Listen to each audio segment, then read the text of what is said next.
اعوذ باللہ من الشیطان الرجیم بسم اللہ الرحمن الرحیم ایاک نعبد و ایاک نستعین۔ السلام علیکم، میں منیر شاکر۔ سید ابو الاعلیٰ مودودی رحمۃ اللہ علیہ کا فہم اور تضاد،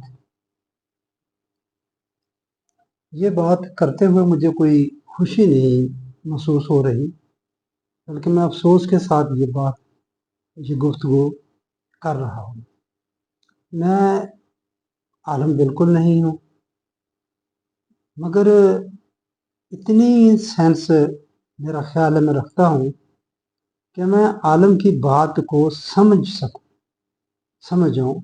مناسب میری تعلیم بھی ہے، ایم اے کیا میں نے پنجاب یونیورسٹی سے سوشالوجی میں، تو اتنا فہم یا اتنی سوجھ بوجھ ہے کہ میں ایک بات کو، عالم کی بات کو سمجھ جاؤں۔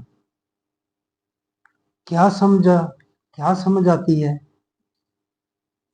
میں سید مودودی صاحب کے حوالے سے بات کرنا چاہتا ہوں کہ کیا ہی مجھے بڑی حیرانگی، تعجب اور پریشانی لاحق ہوئی۔ سچی بات میں آپ کو بتاؤں، اتنا بڑا نام ہے، بہت دنیا جانتی ہے، بین الاقوامی سطح کی یہ شخصیت ہے، لیکن مجھے کیوں اتنی حیرانگی ہوتی ہے، اتنا تعجب کیوں ہے ان پر، ان کے فہم پر اور ان کے تضاد پر؟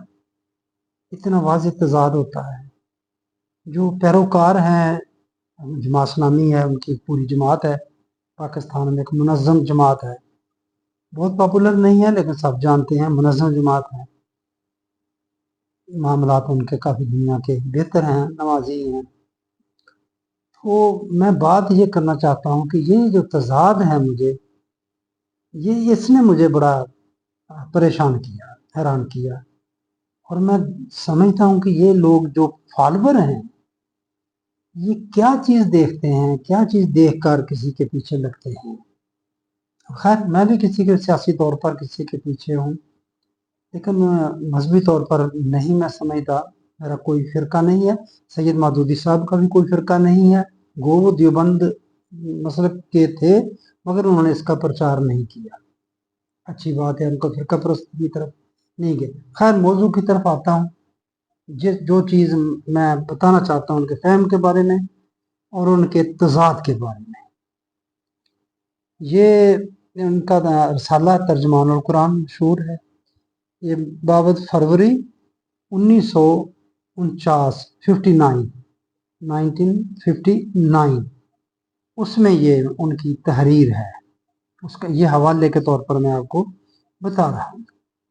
وضو کا طریقہ ہے، سورۃ مائدہ کی 6 نمبر آیت ہے، سب جانتے ہیں، مشہور ہے، سب بہرحال اعوذ باللہ من الشیطان الرجیم بسم اللہ الرحمن الرحیم یا ایھا الذین آمنوا اذا قمتم الی الصلاۃ فاغسلوا وجوہکم وایدیکم الی المرافق وامسحوا برؤوسکم وارجلکم الی الکعبین۔ یہ 6 نمبر، اے لوگو جو ایمان لائے ہو، جب تم اٹھو نماز کے لیے تو دھو اپنے منہ اور اپنے ہاتھ کونیوں تک، اور مسح کرو اپنے سروں پر اور دھو اپنے پاؤں ٹخنوں تک۔ یہ وضو کا طریقہ قرآن پاک میں بتایا ہے۔ اہل تشیع کا طریقہ مختلف ہے، وضو کرنے کا ان کا طریقہ مختلف ہے۔ وہ پاؤں پہلے دھوتے ہیں، مسح پاؤں پر، پھر بعد میں وہ پاؤں پر مسح کرتے ہیں، سر کا بھی مسح کرتے ہیں، میں نے دیکھا ان کو وضو کرتے ہوئے پاؤں کا وہ مسح کر لیتے ہیں۔ بہرحال یہ اہل سنت جو کہلاتے ہیں، جس میں یہ سارے ہی آ جاتے ہیں، بریلوی، دیوبندی، اہل حدیث، غیر مقلد بھی، تو دوسری طرف ہیں یہ اہل تشیع، ان کا آپس میں یہ فرق ہے، وضو میں تضاد ہے، اختلاف ہے۔ کس چیز نے اختلاف پیدا کیا ہے؟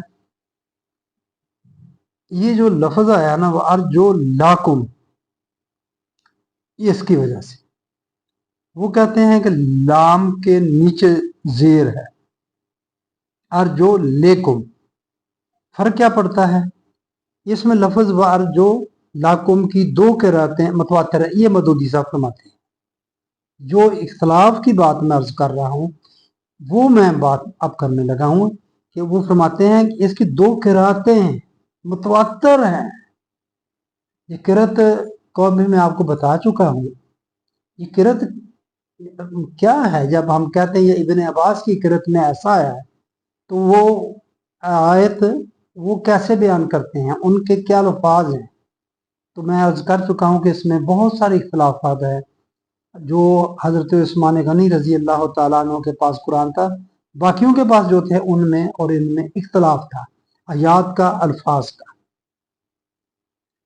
ये अब मदूदी साहब खुद फरमा रहे हैं दो किरातें मुतवात्तर हैं, मुतवात्तर हैं, लगातार आ रही हैं।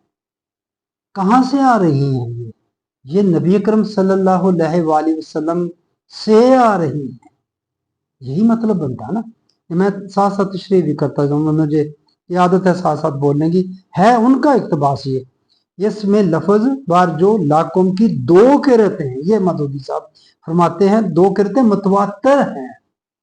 नबी अकरम सल्लल्लाहु अलैहि वसल्लम या फिर उससे आगे आप चलें तो इसका मतलब है कि ये दोनों तरह लफ्ज नाजिल हुआ है कुरान पाक में, ये दोनों तरह नाजिल हुआ है, और जो लाकुम भी और जो लेकुम भी। नाफे, इब्ने आमर, हफ्स, कसाई और याकूब की करात वार जो लाकुम है, और इब्ने कसीर, हमजा, अबू उमर व आसम की करात वार जो लेकुम है। इनमें से आगे ये उन्हीं का मैं पढ़ रहा हूं। अगली बात है फहम और तजाद की बात, आप ज़हन में रखना है। इनमें से किसी किरत की हैसियत भी ये नहीं, अल्फाज को बड़े अंदाज से बयान फरमाते हैं, किसी किरत की हैसियत भी ये नहीं कि बाद में किसी वक्त बैठकर नहवियों ने अपने अपने फहम और मंशा के मुताबिक अल्फाज कुरानी पर खुद अराब लगा दिए हैं।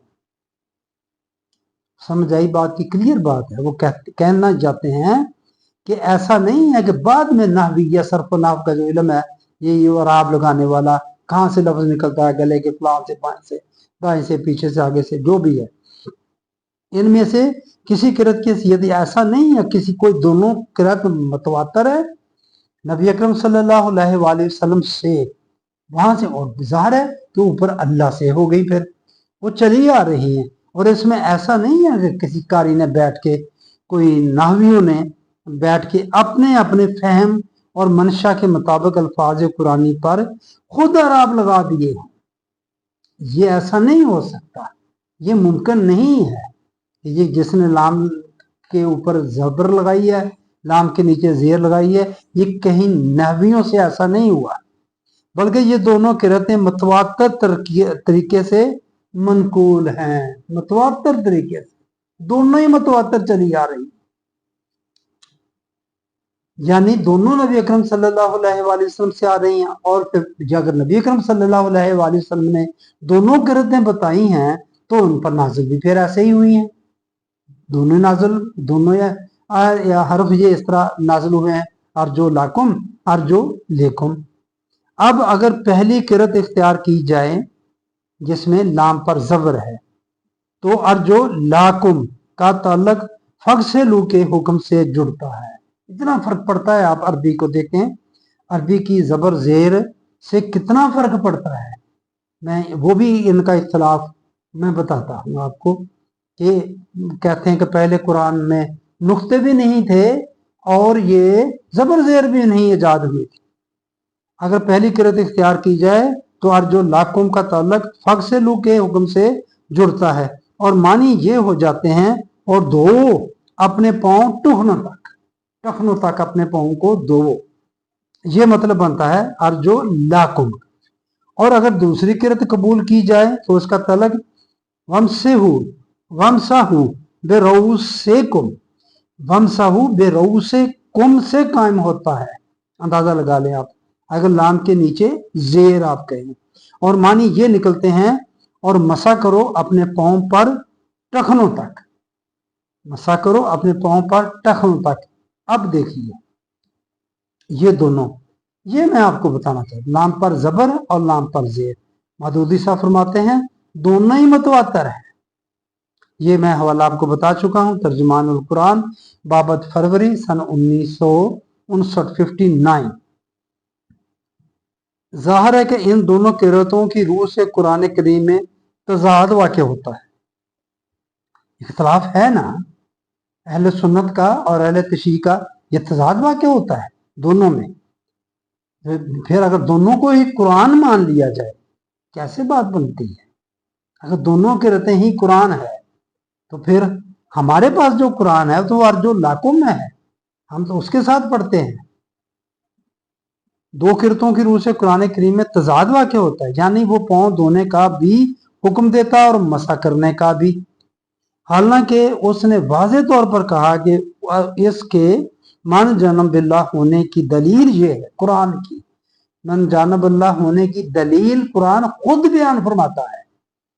ये इसमें कोई तजाद नहीं, कुरान खुद कहता है, अल्लाह ताला खुद फरमाता है कि इसमें कोई तजाद नहीं। यानी ये है सूरत निसा की 82 नंबर आयत कि कुरान खुद दलील देता है कि ये अल्लाह का कलाम है और अल्लाह के कलाम में तजाद नहीं हो सकता। ये दलील के तौर पर अल्लाह ताला फरमा रहा है कि कलामुल्लाह की ये पहचान निशानी ये बताई जा रही है क्योंकि इसमें कोई तजाद नहीं, इसलिए ये अल्लाह का कलाम है।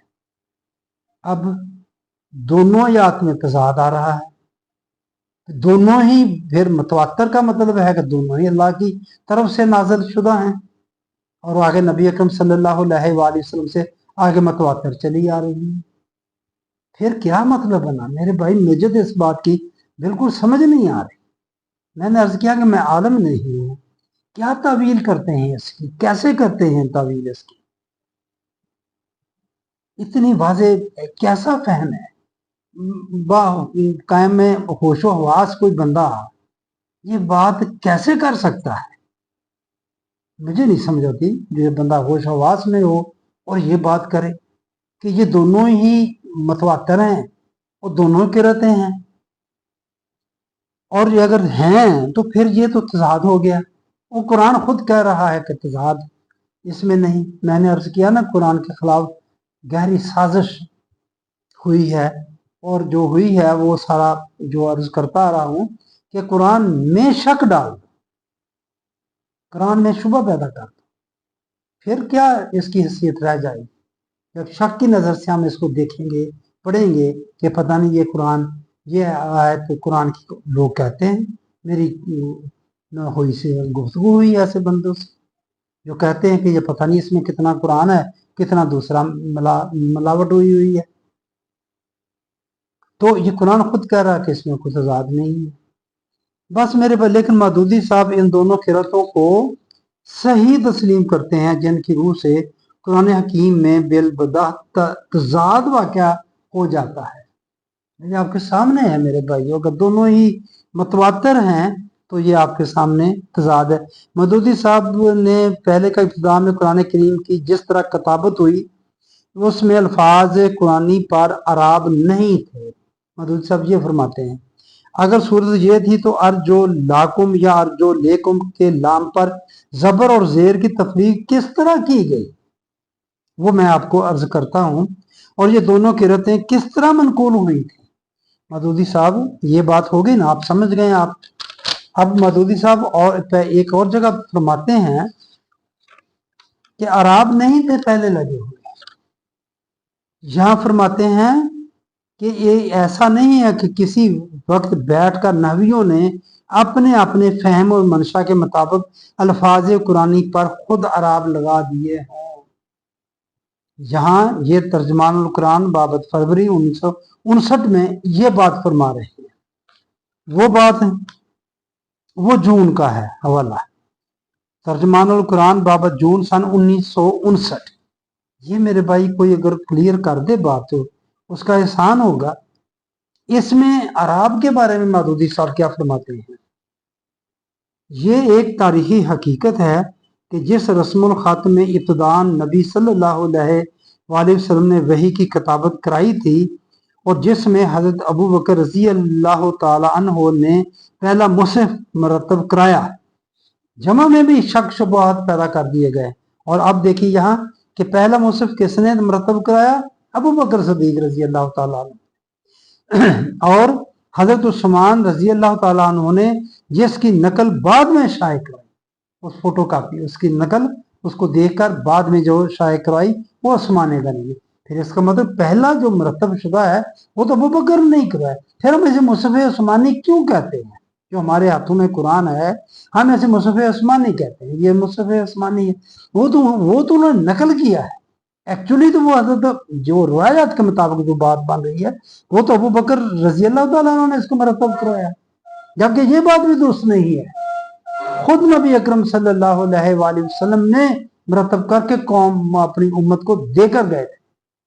قرآن سورۃ طور آپ 3 آیات پہلی پڑھ لیں تو وہ آپ کو واضح ہو جاتا ہے کہ کھلے اوراق پر لکھی ہوئی یہ کتاب ہے، اوراق پر رکن کا لفظ آئے۔ خیر یہاں میں عراب کے حوالے سے عرض کر رہا ہوں کہ مودودی صاحب یہ کہتے ہیں یہ کہ بعد میں جس کی نقل بعد میں شائع کرائی اس کے اندر نہ صرف یہ کہ عراب نہ تھے بلکہ نقطے بھی نہ تھے، کیونکہ اس وقت تک یہ علامات ایجاد نہیں ہوئی تھی۔ یہاں فرماتے ہیں بعد میں کسی وقت بیٹھ کر نبیوں نے اپنے اپنے فہم اور منشا کے مطابق الفاظ قرآنی پر خود عراب لگا دیے ہوں، یہ ہو نہیں سکتا۔ یہ کسی قرت کی حیثیت بھی یہ نہیں کہ بعد میں کسی وقت نبیوں، اور یہاں فرما رہے ہیں عراب تھے ہی نہیں پہلے، جو عثمان غنی رضی اللہ تعالیٰ عنہ نے مرتب کر کے دیا نقل کیا اس پر بھی نہیں تھے، نہ عراب تھے نہ نقطے تھے۔ عربی کو کیسے پڑھی جاتی تھی؟ سنیے کیا فرماتے ہیں۔ یہ اسی ترجمان القرآن بابت جون سن 1959 اسی میں اس طرز تحریر کی عبارتوں کو اہل زبان اٹکل سے پڑھ لیتے تھے۔ اٹکل پچو کہتے ہیں نا، ہم نے اٹکل لگا لی، اندازہ لگا لیا ایسے کر کے ہوگا۔ یہ ہے جی قرآن کی حیثیت پہلے عثمان غنی رضی اللہ تعالیٰ عنہ تک اٹکل سے پڑھ لیتے تھے، بلکہ آگے تک جاتی ہے۔ یہ تو عراب لگاتا ہے حجاج بن یوسف، یہ اموی دوسرے تیسرا خلیفہ کا آگے جو گورنر تھا حجاج بن یوسف، اس نے عراب لگائے، دو ان کے بندے کو پتہ نہیں غیر معروف قسم کے دو بندوں کے نام آتے ہیں کہ انہوں نے عراب لگائے۔ اس وقت تک اٹکل سے اہل زبان پڑھ لیتے تھے۔ اندازہ کریں آپ، میں یہی بات آپ کے سامنے رکھنا چاہتا ہوں۔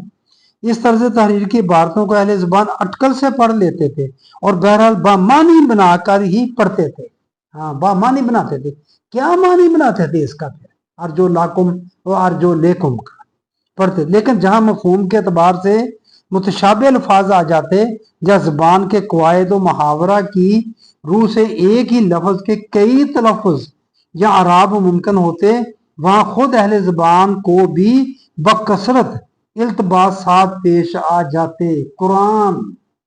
قرآن کے بارے میں کب تک؟ نبی اکرم صلی اللہ علیہ وآلہ وسلم دور سے لے کر حجاج بن یوسف تک اہل زبان کو بھی بکثرت التباسات پیش آ جاتے اور یہ یقین کرنا مشکل ہو جاتا کہ لکھنے والے کا منشا کیا تھا۔